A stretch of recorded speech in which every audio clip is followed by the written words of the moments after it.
Welcome to the seventh and final step in the BP story framework, the invitation.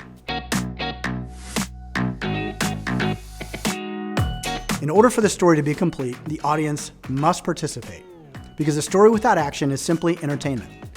This is commonly referred to as a call to action. So, in order to do this correctly, your invitation must meet two requirements.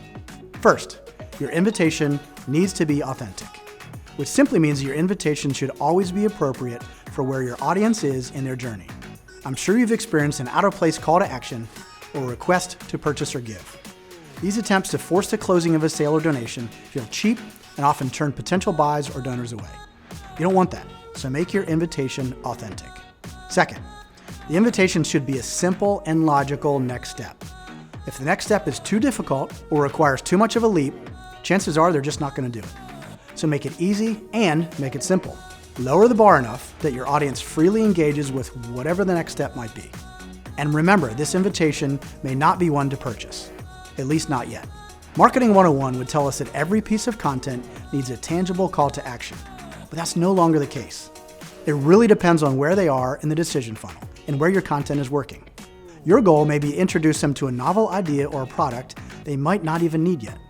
Or it may be to change the perception a consumer has about your industry.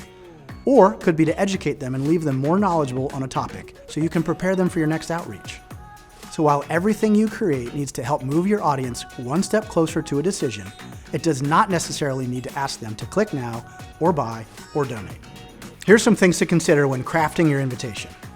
If your message is more high level and geared to a skeptical audience, then you may need to engage them with a low commitment opportunity. For example, to learn more or subscribe. If you're selling a product that's geared to a very specific audience group or one that already bought into your message, then buy now or donate may be appropriate. Remember, whatever the call to action is, just be careful that it doesn't cheapen the story or create an inauthentic interaction with the audience. So, to get started, try asking yourself these questions. Where is your audience on their journey? What do you want them to do next? And how can you make their next step easy? That's the invitation, the final step in the BP story framework. We really hope you found this series helpful. Like we said before, we know the best video content and marketing campaigns are the ones that get results, the ones that inspire your audience to act.